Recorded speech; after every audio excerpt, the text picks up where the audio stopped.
Algunos países existen hoy, pero no hace 200 años si revisas un mapa de ese tiempo. Pero si retrocedes 900 años o algo así, entonces lo hicieron de nuevo. En este video vamos a cubrir algunos de esos países que temporalmente no existieron pero luego volvieron.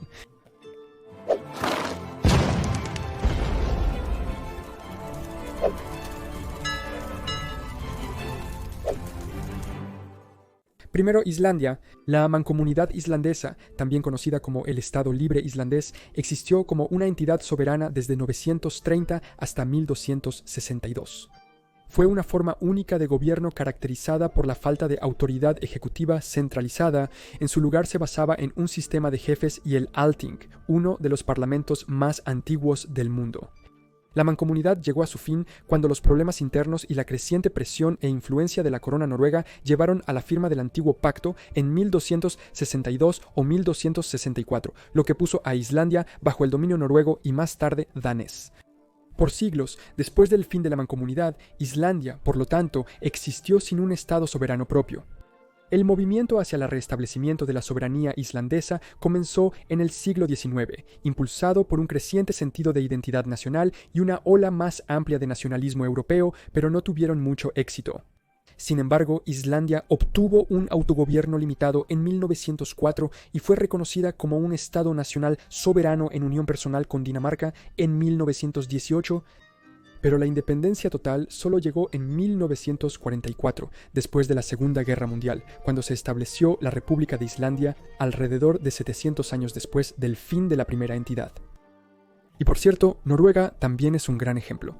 El antiguo reino de Noruega existió por primera vez como un estado soberano desde la unificación de varios reinos pequeños por Harald Fairhair alrededor de 872 hasta la Unión de Comer en 1397. El reino temprano experimentó un crecimiento y consolidación significativos durante la era vikinga y la Edad Media, estableciendo una monarquía centralizada que ejercía una influencia considerable en Escandinavia y más allá. Durante el interregno de 1397 a 1814, Noruega no fue un estado soberano independiente.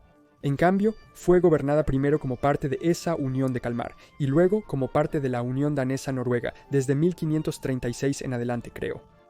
Desde 1814 hasta 1905, Noruega fue gobernada por Suecia tras las guerras napoleónicas, en una unión personal donde Suecia tenía el poder a pesar de que Noruega gozaba de autonomía y soberanía de facto con su propia constitución. Esto duró hasta la disolución pacífica de esa unión en 1905, cuando Noruega se convirtió en un país completamente independiente, más de 600 años después del fin del antiguo reino. La Noruega moderna, aunque distinta de ese antiguo reino en su marco constitucional y gobernabilidad, se considera a sí misma como la continuación de sus predecesores históricos, preservando lazos culturales e históricos incluso con ese estado noruego medieval. Entonces el reino de Armenia se estableció en 321 a 100. Alcanzó su cenit bajo las dinastías Artaxiad y Arsacid. Abarcaba un gran territorio que incluía partes de la Armenia moderna, Turquía, Irán, Azerbaiyán y Georgia.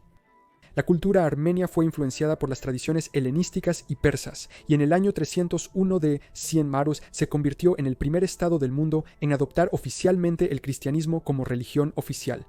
Pero el reino llegó a su fin en 428, siendo dividido entre los imperios bizantino y sasánida debido a la inestabilidad interna y las presiones externas de esos imperios. Durante casi 1500 años, Armenia existió sin un estado soberano unificado, bajo varios gobernantes extranjeros, incluyendo los bizantinos, los califatos árabes, los selyúcidas, turcos, mongoles y otomanos. A pesar de esto, los principados armenios y el reino armenio de Cilicia preservaron temporalmente la cultura, el idioma y las tradiciones armenias. La soberanía se restableció luego con la Primera República de Armenia en 1918, tras el colapso del Imperio ruso, aunque solo duró hasta 1920 debido a las invasiones soviéticas y turcas.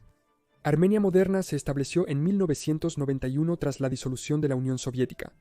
Ocupa un territorio más pequeño pero mantiene fuertes conexiones culturales y religiosas con ese antiguo reino, siendo el cristianismo central para su identidad.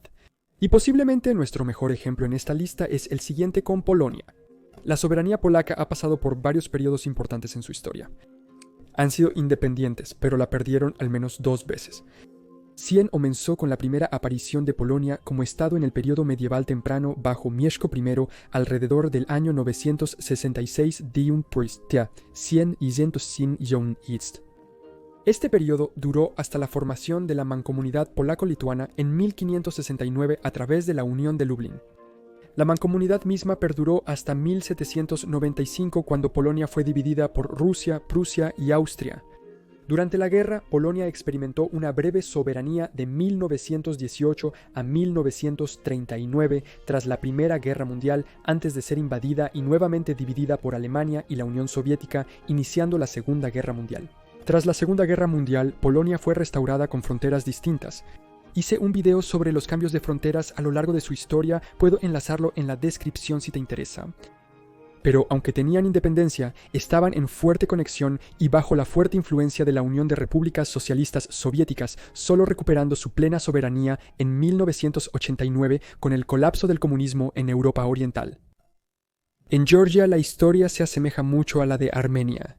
El reino medieval de Georgia fue establecido en el siglo XI por el rey Bagrat III, abarcando un vasto territorio en la región del Cáucaso, incluyendo la actual Georgia, pero también llegando a partes de Armenia, Azerbaiyán y Turquía.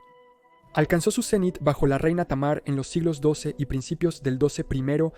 Sin embargo, las invasiones externas, notablemente por los mongoles en el siglo XIII y más tarde por el Imperio Otomano, debilitaron a Georgia, causando su fragmentación y colapso en 1490. Durante los siglos siguientes no existía ninguna autoridad georgiana unificada, y no fue hasta el siglo XVIII que comenzaron a haber esfuerzos para recuperar su soberanía, inicialmente como parte del Imperio ruso después del Tratado de Georgievsk en 1783.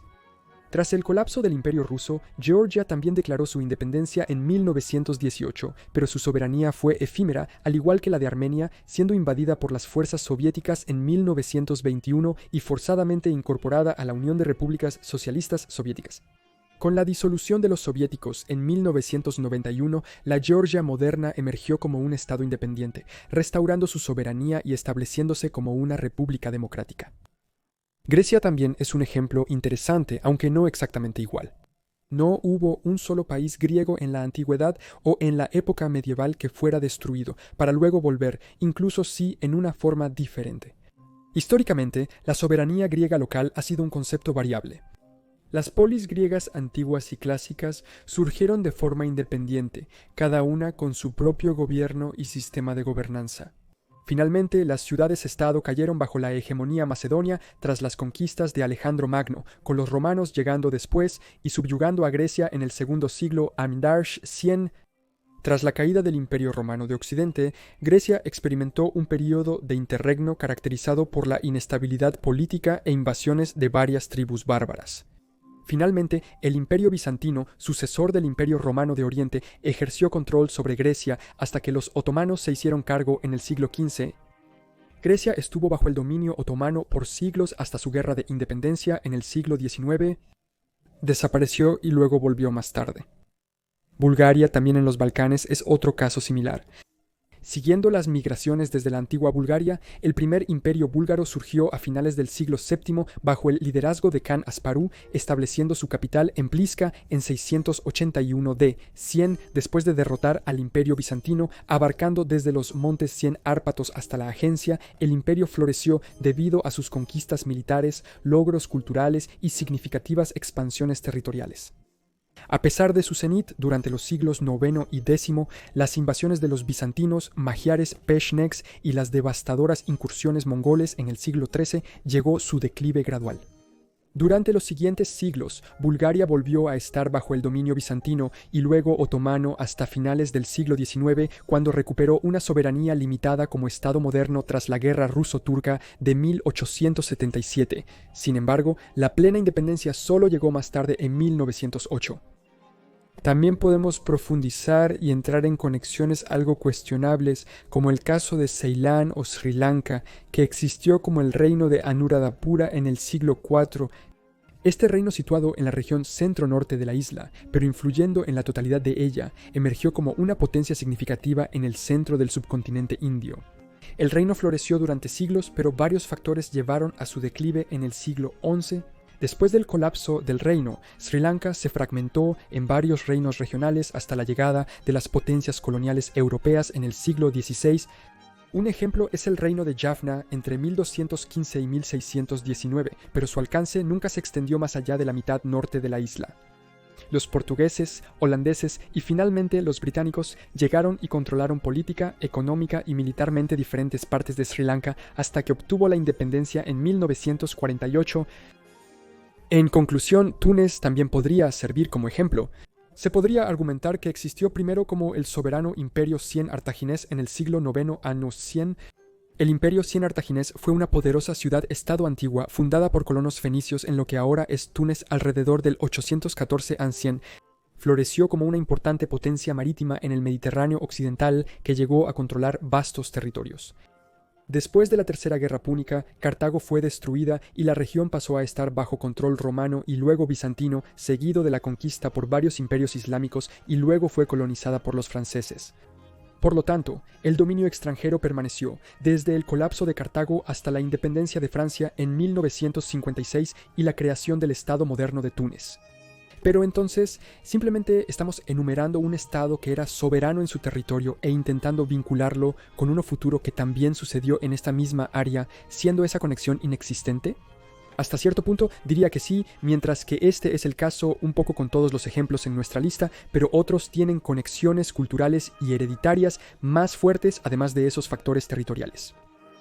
Entonces, esos son algunos países que temporalmente no existieron, pero luego volvieron. ¿Tienes otros casos interesantes o discrepas con los mencionados? Comparte en los comentarios. Gracias por ver el video, suscríbete para más y nos vemos la próxima vez con más información general.